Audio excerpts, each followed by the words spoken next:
Hello student, Shrimati Gomti देवी जी महाविद्यालय में एक बार फिर आपका स्वागत है।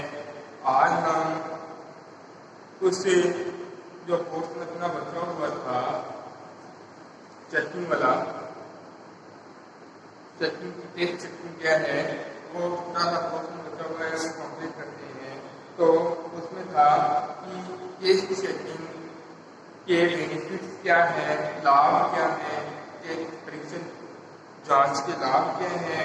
तो सबसे पहला है टाइम की सेविंग होती है, समय की बचत होती है। इससे क्या है कि अपन उस बचे हुए समय में अदर वर्ग की अन्य कार्य भी कर सकते हैं। दूसरा है राइट रिजल्ट मिलते हैं, अपने को सही परिणाम मिलते हैं एक स्टडी के माध्यम से। नेक्स्ट है शक्ति का अदर उपयोग भी कर सकते हैं। पावर जो मेन पावर जो है ह्यूमन पावर जिसको बोलते हैं, वो टेस्ट चेकिंग के माध्यम से यदि अपन काम करते हैं तो बच जाती है। उस मेन पावर का, ह्यूमन पावर का अपन अदर जगह भी उपयोग कर सकते हैं और इससे क्या है कि अपने को बेहतर रिजल्ट मिल सकते हैं। इसके अलावा बड़े व्यवसायों की अंतरिक्ष कार्य जो फास्ट चल के जल्दी खत्म हो जाते हैं, इससे ये एक बेनिफिट्स हैं। इसके अलावा आर्थिक विकसित प्रणाली का महत्व भी बढ़ जाता है। हेल्थ चेकिंग का बेनिफिट्स भी बढ़ेगा इससे टेस्ट चेकिंग से और इसके कारण से। इसके अलावा टेस्ट चेकिंग के कुछ जांच के दोष भी मिलते हैं, यानी कि परीक्षण जांच के कुछ दोष भी हैं जो अपन उस दोष के बारे में जैसे टेस्ट है त्रुटियों या कपट का शिकार है या नहीं, कि डीपली चेक करने के बाद भी जो कुछ गलतियां हैं वो जानबूझ के इस तरीके से फ्रॉड किया जाता है जो पकड़ में आना मुश्किल होता है। इसके कारण वो जल्दी पकड़ में नहीं आ पाती है।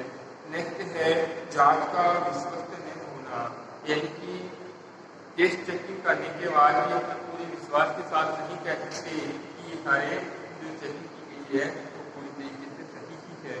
नेक्स्ट है अनचेक का उत्तरदायित्व है बच जाना। जो ऑडिटर है उसकी लाइफ डिवाइड हो जाती है अपने आप ही इससे टेस्ट चेकिंग के माध्यम से। नेक्स्ट है व्यवसाय के कर्मचारियों का असावधान होना। व्यवसाय के कर्मचारियों का असावधान होना, तो उसमें क्या है कि कर्मचारी जो है वो सावधानी से काम नहीं कर सकते क्यों, उनको पता है कि एक चेकिंग हो रही है। इसके अलावा एक पूरा सिस्टम है वो पूरी तरीके से बिगड़ जाता है। तो ये अपने कुछ लोग था इसका।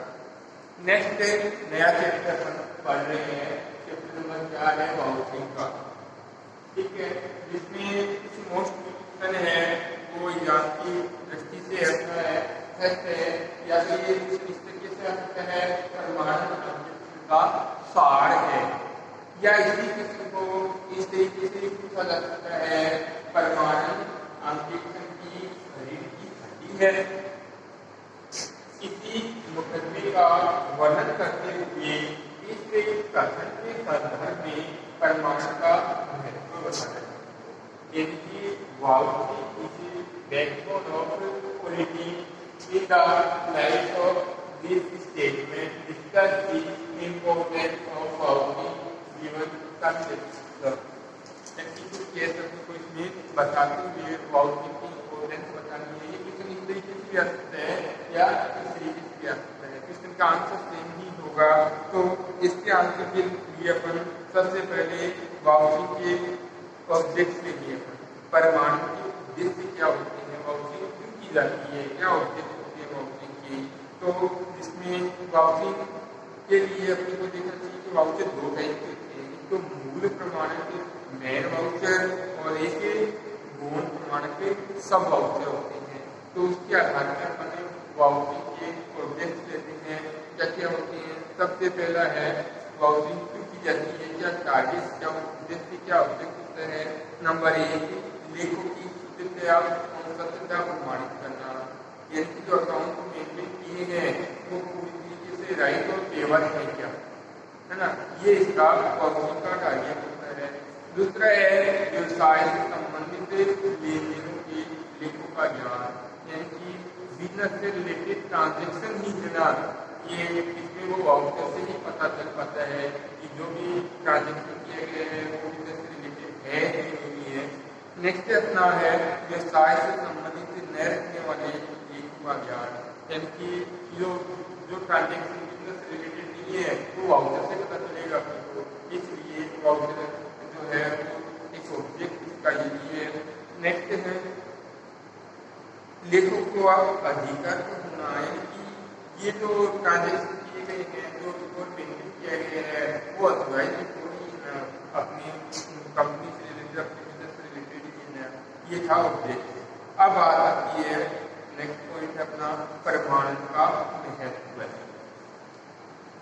प्रमाणन का महत्व इसमें अपन देखते हैं कि मोस्टली वाउचरिंग किसके लिए बेहतर मानी जाती है, तो लेखा पुस्तकों की जांच का प्रमाणन की समस्त अंकेक्षण प्रक्रिया की आधारभूत नहीं होती है। मतलब वाउचरिंग है कोई बेस होता है जिसके बेस के ऊपर अपन एक स्ट्रॉन्ग बिजनेस पे चला सकते हैं, तो इसीलिए इसकी इम्पोर्टेंस बढ़ जाती है, जिससे क्या है कि इसके सुदृढ़ होने पर शुद्ध एवं सत्य रिपोर्ट प्रेजेंट कर पाते हैं।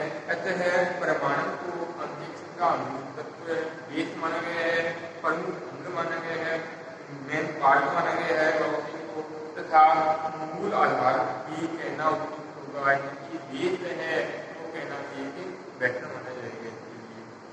अब इससे रिलेटेड एक केस हुआ था प्रमाणन के महत्व पर रिलेटेड केस है आर्मिटेज नाम वेबर एंड नोट के मामले में प्रकाश डाला गया है। क्या क्या केस था उसके बारे में, इससे रिलेटेड केस था।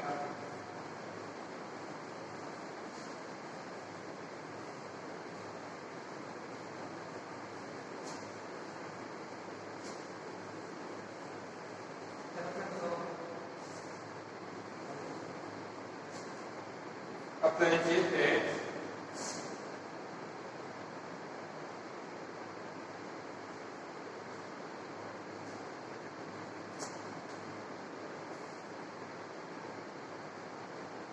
आर्मिटेज बनाम वीवर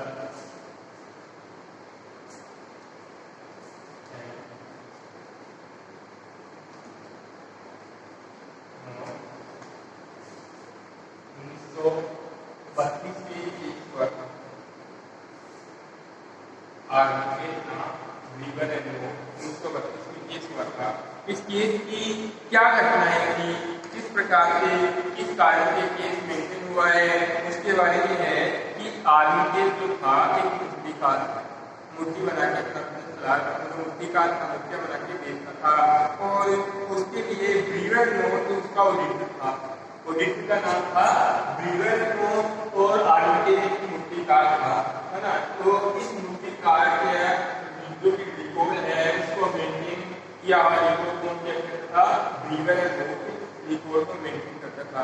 इसके अलावा आर्मिटेज की सेक्रेटरी थी, उसका नाम था मिस हार्वुड।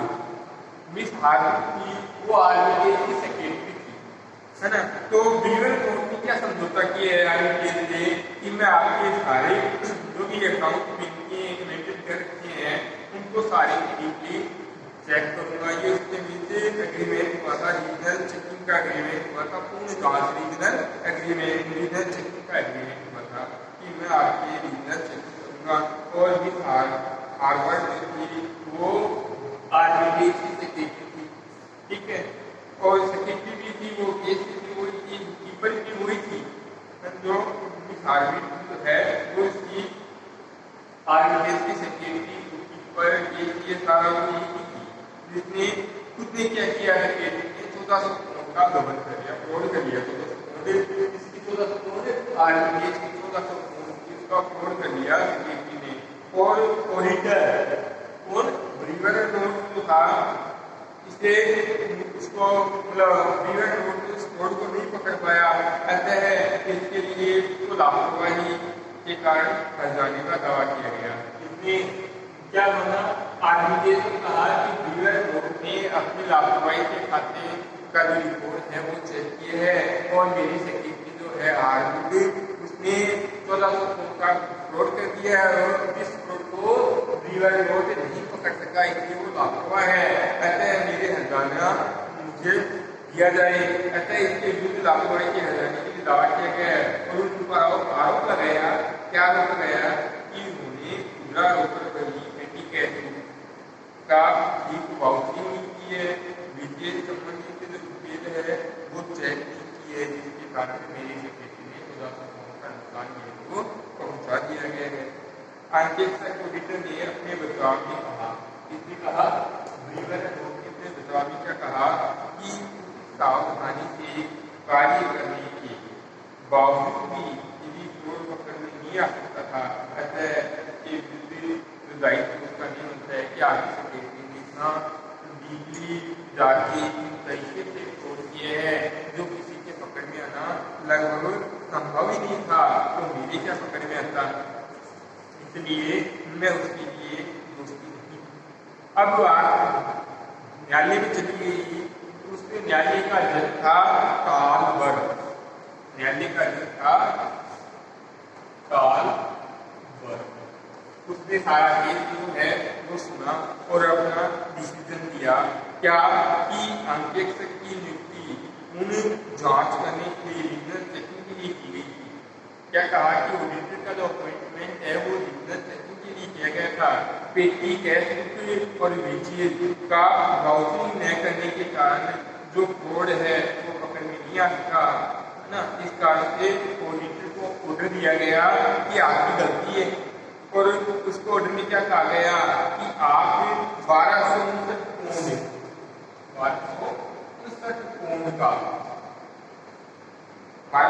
पौंड का जो है वो हरजाने के तौर पे इसको पेमेंट करो, आर्मी केस को करो आप, क्योंकि आपने जो है पेटी कैश का डिग्री चेक की है तो हरजाना तो आपने नेम में जेस्टिक द्वारा कहे गए निम्न शब्द इम्पोर्टेंट लगता है क्या, इट वाला ड्यूटी ऑफ ऑडिटर, यानी कि ये ऑडिटर्स की ड्यूटी थी to be substance that was what they were there for, तो किसके लिए रखा गया था, इफ एवरीबॉडी वाज ऑनेस्टी, यदि प्रत्येक व्यक्ति ईमानदार होता है ना एंड केयरफुल सावधान होता, there would be no need for auditor, यदि सभी व्यक्ति सावधान और ईमानदार होता तो फिर ऑडिटर की ड्यूटी कहाँ बढ़ती है, इसलिए ऑडिटर को दोस्ती पाया गया, माना गया है, उसने मना डाल मना है और क्या कहा कि आप आरबीआई को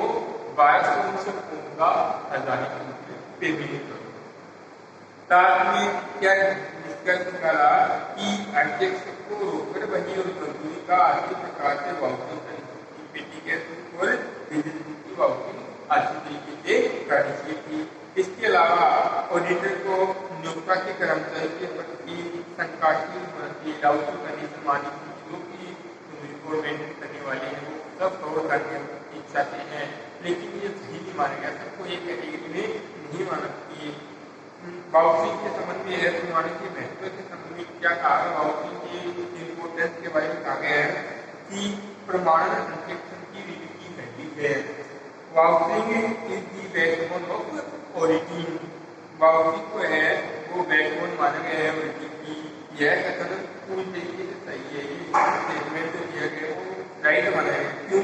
क्योंकि जिस तरीके से मानव शरीर में ह्यूमन बॉडी में रीढ़ की हड्डी का बैकबोन का जितना इम्पोर्टेंस होता है उसी प्रकार से ऑडिटिंग में वाउचिंग का इम्पोर्टेंस माना गया है, महत्व माना गया है, क्योंकि बिना रीढ़ की हड्डी के सारे ही जो ह्यूमन बॉडी है, मानव शरीर का ढांचा है वो खड़ा रहता है।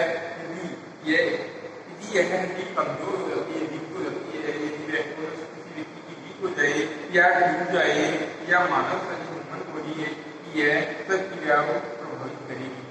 यदि मान लीजिए कि बैकबोन रीढ़ की हड्डी है वो कमजोर हो जाए तो उसकी शरीर की सारी जो पार्ट है वो एक्टिविटी करने में थोड़ा सा अनकंफर्टेबल महसूस करेंगे। तो कैसे करेंगे? क्योंकि वैसा मानव शरीर है, नहीं चल पाएगी और नहीं हिल पाएगी। तो ऐसी कंडीशन में क्या कहा गया है कि यही हालत ओडिटी की हो जाएगी, ओडिटी की हो जाएगी, इसके बिना वाउचिंग के बिना, प्रमाणित के बिना। क्यों?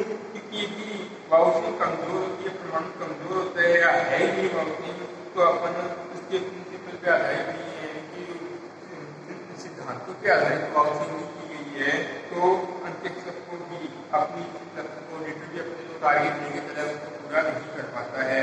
अंत्यक्षर की प्राप्तियों जो भी अपना टारगेट है वो करने में प्रॉब्लम्स आती है, उसके सामने समस्याएं आती है।